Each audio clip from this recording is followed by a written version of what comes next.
Breastfeeding for the first 6 months has been proved to curb down child-related mortality by 12%.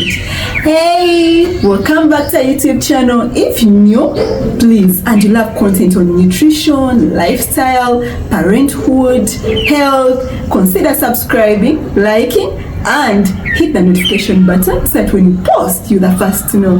Then our OGs and OBs, we love you. Thank you so much for sticking around. Thank you much for loving on us. We are sorry about the medical jargon. Yes, we got feedback. We're going to do better. Since it's breastfeeding month, we want to talk breastfeeding.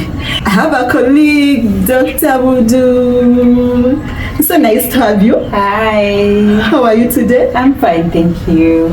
Okay, we're talking breastfeeding. The commonest question asked by most mothers is what exclusive breastfeeding is. And exclusive breastfeeding is giving breast milk, human breast milk, only, nothing else, with the exception of drugs. Prescribed drugs? Yes, by medics, prescribed by medics. Not the herbs that are given to us by our mothers and grandmothers. We love you, grandmoms and moms. Yes, but we don't want to give them in the first 6 months of life. Sure. Water, eggs, the tomato that they give, orange, some people even give lemon. Yes, tomatoes, onions, all those things, provided you adding anything else apart from prescribed medicines. That's not exclusive breastfeeding. And most doctors will ask and you'll say, I'm exclusively breastfeeding, but you don't tell us about the tomato that you gave, the orange. Please make sure that you do tell that you're giving something else apart from breast milk or prescribed medication. Some nurses, some midwives tell us to pack bottle for feeding the baby and formula as we go to the labor. That brings us to our next topic. Dr. Grace, what challenges did you face when you were giving birth or breastfeeding?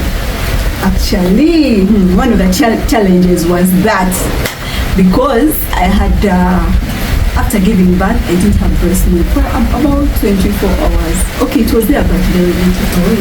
And my mom was there. She's a nurse.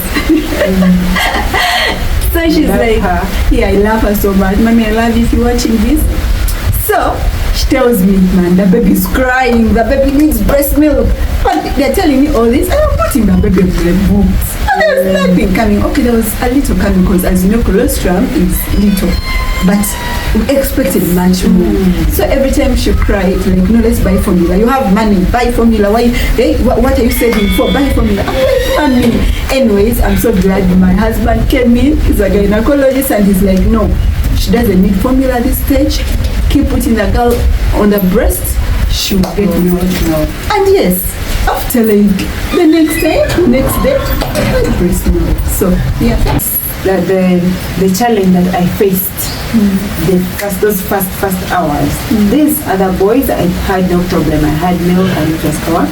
But the last, I don't know that it's because she was a preterm or what, but the breast milk didn't come. She started breastfeeding at midnight and stopped like at 10 a.m. That is when she actually slept. Cracks. You can imagine someone is.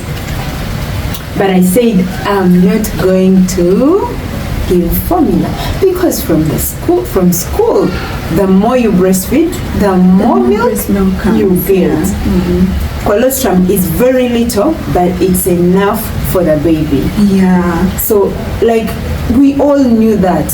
And I kept on telling the guys, I'm not going to give formula. The baby is going to be in. I was feeling pain, you guys, but I said no. So, for the moms who get cracked nipples like you got, oh yeah, what do you advise them to do? There's a cream, nipple cream. You just go to the pharmacy and ask nipple cream, and it helps so fast. Yet very safe. Hey, some of them they are very safe. You can even just give the baby to breastfeed immediately without wiping it off. Yeah. So my next challenge was, because I'm a working mom and I was a first-time mom doing internship. Now, if you've gone to medical school, the hardest bit of medical school is internship. Do you agree, doctor? Yes, of course. If it's even harder than medical school. Yes. So it was so hard. I had to work. Let me give you an example of a day. My obs rotation. I could work from morning to evening. I'm in theatre. Then from 6 to 8, I'm still in theatre. Then from 8 to 5, I'm on duty. I'm a mother, first-time mother. My baby was about 1 month, because I went back to work when she was just 3 weeks. So exclusive breastfeeding became so hard. No, because if I take a leave, that means to be like a retake, because this is 1 year of training, and I hate retakes. So I had to carry my baggage. But thanks to my husband, Bambi, he literally breastfed. My viewers, no, I delivered an epidural. So I struggled. But then in all that, my guy and my husband, my friends are like, but you can express. You know, I'm like, by the way. So I have this friend, Momo, she went with me shopping, Bambi. She's like, Grace, no, we can't do electric. You can't put electricity on your body. Let's do manual. So we get the manual ones. I could struggle, you do like this. It's not the one for... Yeah, it's that one. You do. Then yes. Blood pressure. So I was like, no. Someone, when I talk to my sister, she's like, no, me I have electric and it hops out, so I get one. My God, it saved my life. It saved my life. I could just put, sleep, read. Before I know it, I have like half a liter. Like, I'm being sincere. Like, and then I pack for my baby, put in a fridge. Like, I work safe. And then my baby's feeding well. Obviously, the dad in the nights is giving via the bottle. Hey! So, exclusive breastfeeding. That's a good thing for the working moms. Yeah. Because working moms wonder whether like 3 months have ended of leave and I need to go back to work. So, my dear ones, the moment you give birth, start expressing. Start expressing. You cheated for your exam. Yes. Breast milk, even when you're going to, if you're coming back home in the evening, breast milk can last from 8 to 12 hours when it's just there, not room in the temperature. fridge. And then after, it can last 3 months if it's in the normal section of the fridge. I don't remember the temperature it should be on, but it's the normal. Okay, the normal one, the part that is not the deep freezer. And if it's in the deep freezer, up to 12 months. Yeah, so please express. You can still do exclusive breastfeeding with your baby. Yeah. Now, my next challenge was, hey, most people think it's not a challenge, but it is a challenge. Too much breast milk. She had too much breast milk. Both for the first baby and the second baby. Too much breast milk. You guys, you sleep, you put on breast pads, a bra, and you wake up in the morning and the bed is wet, and you're like, oh God. So like you put towels, what? So I started expressing and pouring. I didn't know the trick of storing breast milk. So I would pour it, then until I got that knowledge of you can keep this breast milk for as long as you can. And I did that. Yes. Now my next challenge almost broke me down. Actually, I think I got some bit of depression. But anyways, we are doctors, so I was doing my internship and I had to go. That it was my theatre week. So I'm in theatre and working on this woman. That not short, she was Tiara. That's negative. Anyways, in that process, I cut myself. So when I cut myself, obviously the people were so supportive. They check the woman and the woman is positive. And she has not been on any medication, meaning she's not viral suppressed. So I was at risk. I had to start PEP. Now, you know when you take PEP, it was sad. My baby had just made 6 months.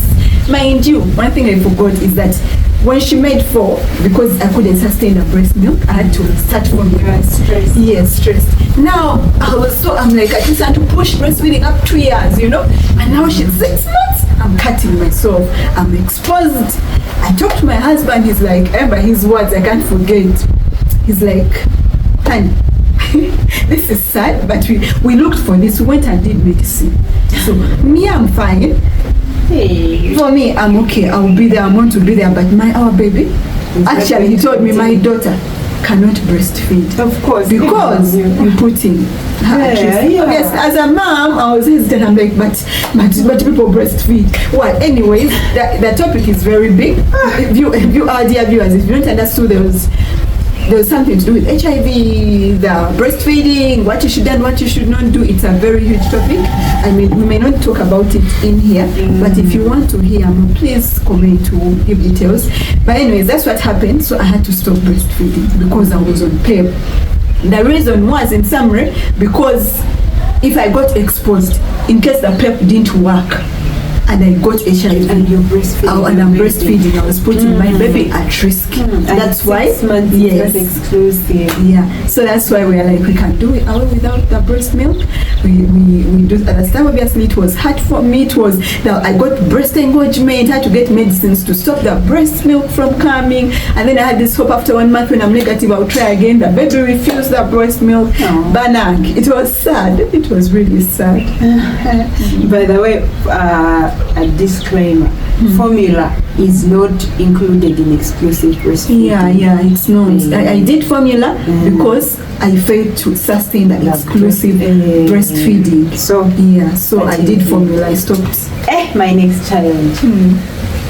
When first organized my hair, getting pregnant.